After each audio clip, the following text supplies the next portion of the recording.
Good morning friends, AN education में आप सभी का हार्दिक स्वागत है। मैं छोटे बाबू आपका हार्दिक स्वागत करता हूं।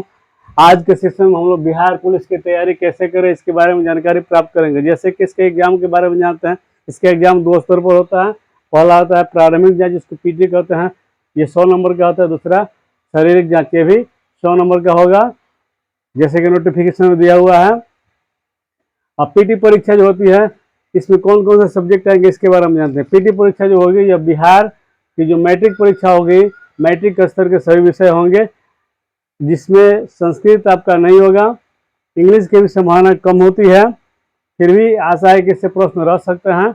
बाकी मैथ से, साइंस से, एसएसटी से, हिंदी से प्रश्न अवश्य रहेंगे। इसमें जो परीक्षा होगी, 75 नंबर आपका ट्रेडिशनल कोर्स, यानी जो हम लोग पढ़ते हैं, पहले से पढ़ते हैं, तैयारी करते हैं, यानी कि जो 9वीं 10वीं कक्षा में हम लोग इतिहास, भूगोल जो भी पढ़ते हैं, उन सबको मिला करके 75 अंक के प्रश्न पूछे जाएंगे।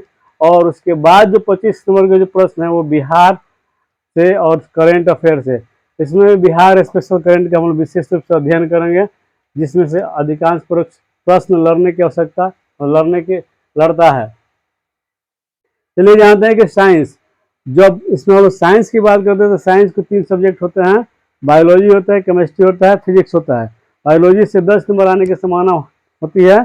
केमिस्ट्री से भी 7 अंक के प्रश्न पूछे जा सकते हैं, फिजिक्स से भी 7 अंक के प्रश्न पूछे जा सकते हैं। इसमें कम या ज़्यादा हो सकता है। एक ये आंकड़ा यानी कि जानकारी दी गई है। अब ये आयोग पर निर्भर करता है कि किसमें से कितना प्रश्न रहता है। सिलेबस में इस तरह का कोई नोटिफिकेशन में ये बात स्पष्ट नहीं की गई कि किस सब्जेक्ट से कितने प्रश्न पूछे जाएंगे, एक अंदाजा है। एसएसटी में, जिसको हम लोग सोशल स्टडीज बोलते हैं, इसमें भी सब्जेक्ट अलग अलग होते हैं। जैसे आपका ज्योग्राफी हो जाता है, इकोनॉमिक्स हो जाता है, सिविक्स हो जाता है, हिस्ट्री हो जाता है। ज्योग्राफी से 7 अंक के प्रश्न पूछे जाने की संभावना है, इकोनॉमिक्स से 10 अंक, सिविक्स से 8 अंक, और हिस्ट्री को 3 भागों में बांटते हैं। इसमें भी 3 तरह का हिस्ट्री होता है। सबसे ज़्यादा क्वेश्चन इतिहास से पूछा जाता है। किसी भी परीक्षा में सबसे ज़्यादा इतिहास से ही प्रश्न रहते हैं।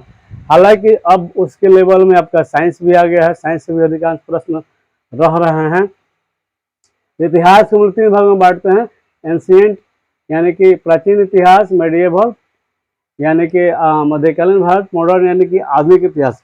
एंशिएंट से 4 या 3 या 4 इसी तरह के प्रश्न पूछे जाने की संभावना होती है।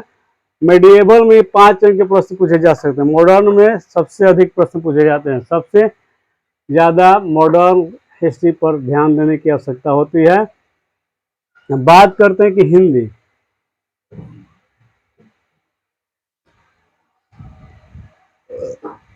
सॉरी एक मिनट,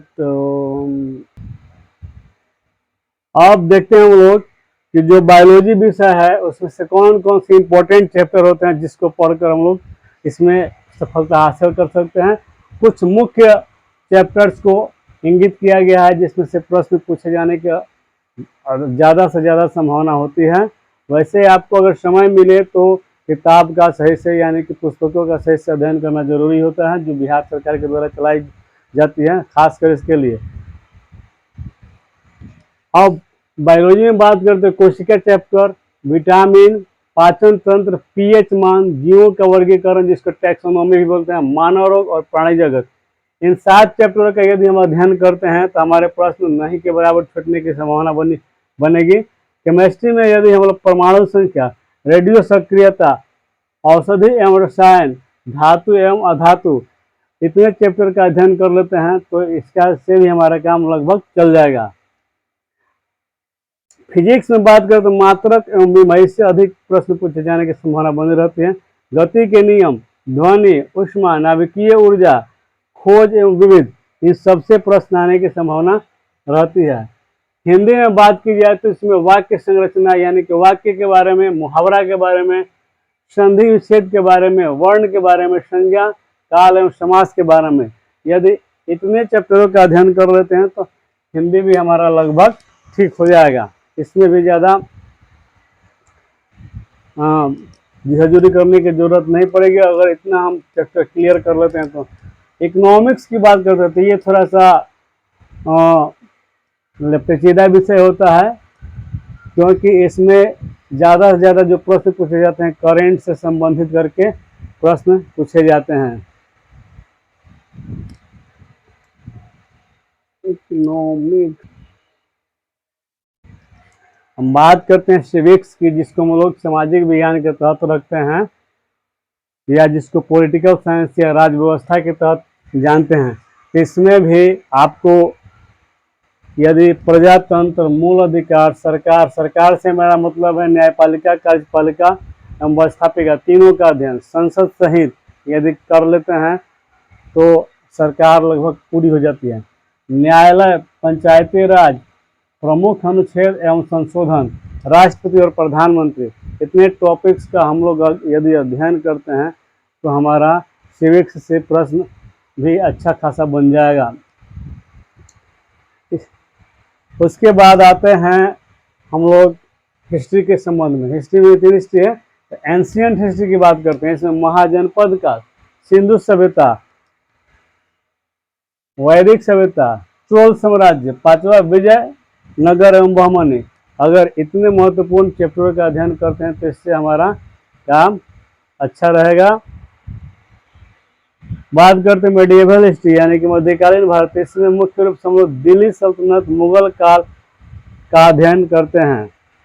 दिल्ली सल्तनत अगर पूरा हम पढ़ते हैं, मुगल काल पूरा पढ़ते हैं, खासकर उसमें मुगल काल में अकबर, बीरबल या अकबर के नवरत्न के बारे में जानकारी प्राप्त करते हैं। दिल्ली सल्तनत में जो हम लोग पढ़ते हैं क्या बोलते हैं उसको, रजिया सुल्तान, इल्तुतमिश, कुतुबुद्दीन ऐबक, मुख्य रूप से इनका अध्ययन करेंगे। और इसमें एक और बचते हैं एफएसटी, जिसको हम लोग फिरोज शाह तुगलक वगैरह, तुगलक वंश का भी अध्ययन मिलेगा आगे करने के लिए। तो इन सब का अध्ययन करते हैं तो मेडिएवल हिस्ट्री हमारा लगभग समाप्त हो जाता है और इससे प्रश्न भी लगभग बन जाएंगे। बात करते हैं आपको मॉडर्न हिस्ट्री से। मॉडर्न हिस्ट्री में जब हम आते हैं, मॉडर्न हिस्ट्री में इसमें स्वतंत्रता संग्राम 1857 से लेकर 1947 तक का अध्ययन करते हैं। इसके पहले हम लोग कंपनी का आगमन, और इसमें एक चैप्टर होता है कंपनी के आगमन के बाद शिवाजी का साम्राज्य भी का भी अध्ययन कर लेते हैं। विभिन्न एक्ट, चार्टर एक्ट, आर्थिक एवं सामाजिक आंदोलन, इन सब का अध्ययन कर लेते हैं, यानी इन टॉपिकों पर हम लोग ध्यान देते हैं तो हमारा मॉडर्न हिस्ट्री का भी लगभग क्लियर हो जाता है। यदि समय मिले तो आपको विभिन्न पुस्तकों का, जो एनसीईआरटी की पुस्तकें हैं, बिहार गवर्नमेंट की पुस्तकें हैं, दोनों को कंबाइन करके जब हम पढ़ेंगे तो हमें अच्छी खासी जानकारी और अच्छी समझ पकड़ बनेगी। किसी तरह से प्रश्न पूछा जाएगा तो हम उसका जवाब दे सकते हैं। 2017-18 तक तो आपका प्रश्न बिहार पुलिस का ठीक रहा, लेकिन 21 से थोड़ा सा उसको कठिन किया है। तो इसके लिए निरंतर अभ्यास यानी कि थ्रोली जानना जरूरी है। फैक्चुअल क्वेश्चन पर हम लोग जो है कम ध्यान देंगे, थ्रोली उसको पढ़ने का प्रयास करेंगे ताकि अधिक से अधिक प्रश्न किसी तरह से पूछे उसको हम बना सकें। अब बात करते हैं इसके बाद ज्योग्राफी की। तो ज्योग्राफी में आपका ब्रह्मांड चैप्टर, सौर मंडल, पृथ्वी की गति, भारत एवं बिहार की नदी, फसल, जलवायु, खनिज संसाधन, मिट्टी इत्यादि का अध्ययन करते हैं। जब इतने का अध्ययन करेंगे तो हमारा भूगोल में ज्योग्राफी भी लगभग कंप्लीट हो जाएगा। और जब भी ये चैप्टर पढ़ेंगे, भूगोल पढ़ेंगे, इकोनॉमिक्स पढ़ेंगे, तो इन सब में मुख्य रूप से बिहार से संबंधित जितने भी टॉपिक हैं सब पर हम लोग ध्यान देंगे।